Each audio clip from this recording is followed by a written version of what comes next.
అందరికీ గుర్తొచ్చేది సమ్మక్క సారలమ్మ జాతర. కానీ సరిగ్గా ఏడాది కిందట ఆ వాగు ఉగ్రరూపానికి చుట్టుపక్కల ఊళ్లు కొట్టుకుపోవడం, ఒక్క కొండాయిల్లోనే 8 మంది జల సమాధి కావడం పెను సంచలనం సృష్టించింది. కళ్ళెదుటే కొట్టుకుపోతున్న వారిని నిస్సహాయంగా చూస్తూ ఉండిపోవాల్సి రావడం ఆ గ్రామస్తులకొక పీడకల. ఆ దారుణం చూసి చలించి కంటతడి పెట్టిన సీతక్క అక్కడ వంతెన కోసం పట్టుబట్టి ఇప్పుడు సాధించుకున్నారు. ఏడాది గడిచిన ఆనాటి దారుణాన్ని ఇప్పటికీ మర్చిపోలేకపోతున్నారు కొండాయి ప్రజలు. 2023 జూలై 27 ములుగు జిల్లాలో కురిసిన వర్షం వరదలై పారి గత చరిత్రలో లేని విధంగా జంపన్న వాగు ఉగ్రరూపం దాల్చింది. అప్పటి భారీ వర్షాలకు ములుగు జిల్లా మొత్తం ముందెన్నడూ లేని విధంగా అతలాకుతలమైంది. వెంకటాపురం మండలంలో గుర్రంపేట చెరువు మత్తడి తెగినప్పుడు ఆ నీటిలో కొట్టుకుపోయి 2 చనిపోతే ఒకరి శవం కూడా దొరకలేదు. గోవిందరావుపేట మండలంలో రాళ్లవాగు ఉప్పొంగడంతో పస్రా దగ్గర రాళ్లవాగుపైన వంతెన బీటలు వారింది. పస్రా నుంచి మేడారం వెళ్లే రోడ్డు మొత్తం ధ్వంసమైంది. జంపన్నవాగు ఉగ్రరూపానికి మేడారంలో భారీగా వరద నీరు చేరి అక్కడి చిరు వ్యాపారులు సర్వం కోల్పోయి నిలువ నీడ లేకుండా మిగిలారు. ఇక 8 మందిని పోగొట్టుకున్న కొండాయి గ్రామం విషాదం అంతా ఇంతా కాదు. ఆ జల ప్రళయం సృష్టించిన విధ్వంసానికి ఏడాది పూర్తయినా అక్కడి ప్రజలు ఆ పీడకల నుంచి తేరుకోలేదు. 2023 గత ఏడాది జూలై 27 ములుగు జిల్లాలో కురిసిన భారీ వర్షాలకి ములుగు జిల్లా మొత్తం కూడా అతలాకుతలమైంది. భారీ వర్షాల వల్ల జంపన్న వాగు గత చరిత్రలో ఎన్నడూ లేని విధంగా ఉగ్రరూపం దాల్చింది. జంపన్న వాగు ఉగ్ర రూపానికి అనేక గ్రామాల్లో నీట మునగడం జరిగింది. ముఖ్యంగా కొండాయి గ్రామంలో 8 మంది జల సమాధి అయ్యారు. ఉధృతంగా వస్తున్న జంపన్న వాగు వరద నుంచి గ్రామస్తులు ప్రాణ భయంతో ఎత్తైన ప్రదేశానికి వెళ్తున్న క్రమంలో అందులోని 8 మంది గ్రామస్తులు జల సమాధి అవ్వడం జరిగింది.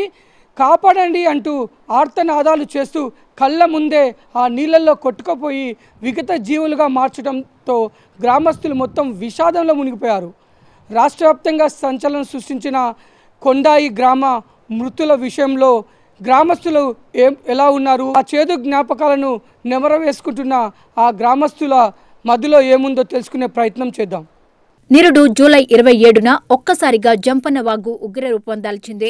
నిమిషాల వ్యవధిలో వచ్చిన వరద నీరు కొండాయి గ్రామాన్ని చుట్టుముట్టడంతో ప్రాణాలు రక్షించుకోవాలని కట్టుబట్టలతో సురక్షిత ప్రాంతానికి వెళ్తున్న క్రమంలో అందరి కళ్లెదుటే 8 మంది కొట్టుకునిపోయారు. ఒక పక్క కాపాడమని ఆర్తనాదాలు, అయినా ఏమీ చేయలేని నిస్సహాయతతో రోధించిన జనం, ఎవరికి వాళ్లే ప్రాణాలు కాపాడుకోవాలనే ఆతృత. మౌన ప్రేక్షకులుగా మిగిలిన ఆ గ్రామస్తులతో 99 టీవీ మాట్లాడినప్పుడు వాళ్లు ఆనాటి చేదు జ్ఞాపకాలు నెమరు వేసుకున్నారు.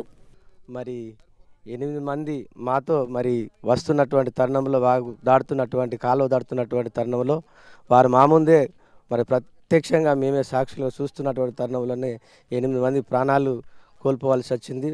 వారిని చూసి మేము చాలా తీవ్ర ఇబ్బందులకు గురవుతున్నాం, చాలా దిక్కుతోసిన స్థితిలో ఉన్నాము. మరి ఇప్పటికీ కూడా ఆ దృశ్యాలు మా కళ్ళ ముందే కనబడుతున్నాయి. కాబట్టి ఇక గ్రామంలో మరి ఉన్నటువంటి మరి ఇక ప్రజలందరినీ కూడా మరి ఈ సంవత్సరం కూడా మేము చాలా మరి భయాందోళనకు గురవుతూ ప్రాణాలను అరచేతులు పెట్టుకొని మరి బ్రతికినటువంటి పరిస్థితి. మరి జంపన్నాగుల కొడకపోతా అంటే అందరూ అర్ధత్తందని అవతలికి ఒడ్డుకుపోతాను. పోతా అంటే అది ఆ వరద వచ్చి పైనుంచి తోసుకొని పోయింది. తోసుకపోయి ఇక కొంతమంది 8 మంది దాకా చనిపోయిండ్రు, కొందరు ఒడ్లెక్కిండ్రు. ఇక అట్లా ఇట్లా ఎక్కడోళ్ళు అక్కడ పోయిండ్రు. కొందరు బిల్డింగుల మీద ఉన్నారు. బిల్డింగుల మీద నుంచి ఇక తెల్లారి ఆ కమ్ము గుంజినాక దిగిండ్రు. కొద్దిగా అంత ఆగత్తే ఇటే పడుతుంది ఓటాయి. పోయిన జూలై 27వ తారీఖు నాడు మా అమ్మ నాన్న కూడా అందరూ కోల్పోయాము మేము. అయితే ఇంత వరద ఇప్పటి వరకు ఎప్పుడూ రాని అటువంటి వరద వచ్చింది. అంత ఉధృతికి దాటి మల్యాల సురక్షిత ప్రాంతానికి వెళ్ళే క్రమంలో చాలామంది అట్లా ఒక 8 మంది చనిపోవడం జరిగింది. ఒకరినొకరు కాపాడుకునే పరిస్థితి కూడా లేదు అక్కడ. అలాంటి పరిస్థితులలో మేము ఉన్నాము అప్పుడు. అయితే మేము బతకడం కోసం వెళ్ళే సమయంలో కొట్టుకపోవడం అనేది జరిగింది. అందులో మా పెద్ద దిక్కు మా అమ్మ నాన్న ఇద్దరు కూడా కొట్టుకపోవడం జరిగింది. రోజులు తరబడి ఎలాంటి సాయము అందక బాధితులు అందించడానికి వీలు లేక ప్రభుత్వము నానా ఇబ్బందులు పడాల్సి వచ్చింది. సహాయక బృందాల సాయంతో అందిన అరాకొర ఆహారమే బ్రతికి ఉన్న వారికి సాయమైంది.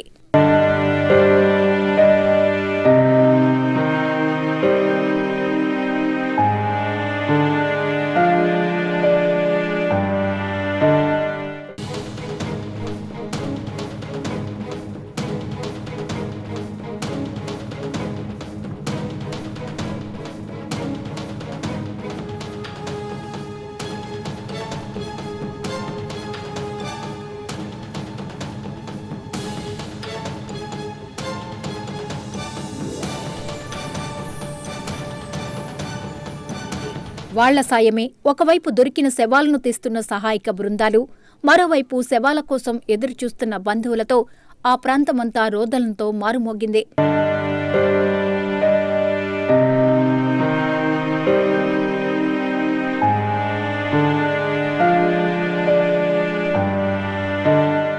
మునిగిన కొండాయి గ్రామంలో ప్రజలను కాపాడడానికి సహాయక బృందాలు సైతం చేరుకోలేని దుస్థితి మధ్య హెలికాప్టర్లు కావాలంటూ అప్పటి ప్రభుత్వానికి విజ్ఞప్తి చేసిన సీతక్క మీడియా ముందు తన నిస్సహాయ స్థితికి విలపించడం రాష్ట్రమంతటా సంచలనం కలిగించింది. మీడియా ద్వారా చెప్తూనే ఉన్నాము మాకు ఒక హెలికాప్టర్ ఇవ్వండి అని. ఇప్పటివరకు కూడా ఎంతమంది ఉన్నారు, ఎంతమంది తెలియదు. కేటీఆర్ గారు కూడా మేము ట్రై చేసిన వాళ్ళ పిఏల ద్వారా మంత్రి సత్యవతి రాథోడ్ కూడా చెప్పడం జరిగింది. ఇప్పటికైనా ఎందుకంటే రెస్క్యూ టీం కూడా వాళ్ళ వల్ల అయితే లేదు, వాళ్ళు దాటడం అనేది. కాబట్టి ఖచ్చితంగా ఒక హెలికాప్టర్ వేసి ఆ వరద భీభత్సంలో సర్వం కోల్పోయిన వారి ఆవేదన అంతా ఇంతా కాదు. విధ్వంసం మిగిల్చిన ఆనవాళ్లు చూసుకుని కుమిలిపోవడం మినహా చేయగలిగిందేమీ లేదు.